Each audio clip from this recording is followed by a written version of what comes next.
মোৰ কাৰণেতো এটা কষ্টৰ দিন আছিলে যেতিয়া হাতীমূৰা বান্ধটো আমাৰ ভাঙিছিলে আৰু আমি সেইদিনাখনেই ভাবিছিলোঁ যে যিমান জলদি পাৰোঁ এই বান্ধটো বা আমাৰ পুখুৰ দামটো আমি সম্পূৰ্ণ কৰিব লাগিব। ছেকেণ্ড পানী যাতে নহয়।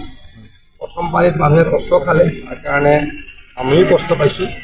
এতিয়া যাতে আৰু পানী নহয় তাৰ কাৰণে দিনে ৰাতিয়ে কাম কৰিছিলে আমাৰ বিভাগীয় বিষয়াসকলে, ইঞ্জিনিয়াৰসকলে, আনকি শ্ৰমিককেইজনলৈকে। নতুন টেকনলজিৰ জিঅ' মেগা টিউব দিছোঁ। এই মেগা টিউবটোৱে এটা এটা যেতিয়া ফুল হৈছে, ফুল মাটি বালি সোমোৱা হৈছে, সেইটো 800 টন হয়। এই 800 টনৰ বেগ এটা হয়তো ইমিডিয়েট আৰু ভাঙিব নোৱাৰে। গতিকে মই ভাবোঁ যে ইমিডিয়েট আৰু ক'তো এইখিনিত ব্ৰিজ হ'ব নালাগে। কিন্তু আমাৰ য'ত এই মুহূৰ্তত থিয় হৈ আছোঁ, তাৰ পৰা আগলৈ এটা আৰু পিছলৈ এটা, মানে আমাৰ একচুৱেলি ব্ৰহ্মপুত্ৰৰ খুঁটি, আমি ব্ৰহ্মপুত্ৰৰ খুঁটি এটাহে বন্ধ কৰিলোঁ। ইমান ইজিও নাছিলে, খুব টান কাম আছিলে। নৰ্মেলি য'ত ব্ৰিজ হৈছে আমি 15 দিনত কৰোঁ, ইয়াত আমাক 27 দিন লাগিলে। আপোনালোকে চাগে দেখিছিলে ইয়াতে কেইদিনমানৰ আগত কিমান পানীৰ কাৰেণ্ট আছিলে। গতিকে কষ্ট কৰি আমাৰ ইঞ্জিনিয়াৰসকলে কৰিলে, আমাৰ কৰ্মচাৰীসকলে কৰিলে।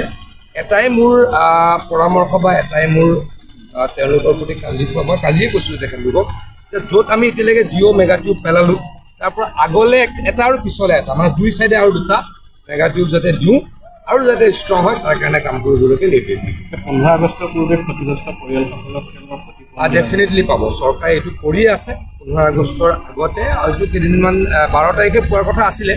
15 আগষ্টৰ এসপ্তাহ পাছতো হ'ব পাৰে, কিন্তু 100% পাব, প্ৰত্যেকজনে পাব। তাত কোনো ধৰণৰ দ্বিতীয়টো চিন্তা নাই। আমাৰ যাৰ ঘৰ ভাঙিছে, কমপ্লিট ঘৰ ভাঙিছে, ফুল ডেমেজ হাউচ, তাৰ কাৰণে আমি 1,20,000 টকা দিওঁ। পাৰ্চিয়েল ডেমেজৰ কাৰণে 5,000 টকা আৰু কিতাপ পত্ৰৰ কাৰণে 5,000 টকা, 4,500 পৰা 5,000 টকা হয় নেকি, এইটো আমাৰ SDMA ডিপাৰ্টমেণ্টে চাই, আমাৰ ৰাজহুৱা ডিপাৰ্টমেণ্টে চাই। আৰু বাচন বৰ্তনৰ কাৰণেও 5,000 মান টকা পায়।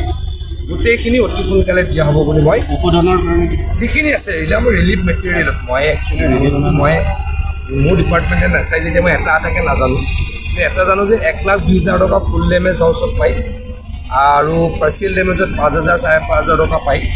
ইউটেনচিলছ মানে বাচন বৰ্তনতো 5,000 টকা পায়, কিতাপ পত্ৰতো 5,000 টকা পায়। গোটেইখিনি দিয়া হ'ব বুলি মই প্ৰতিশ্ৰুতি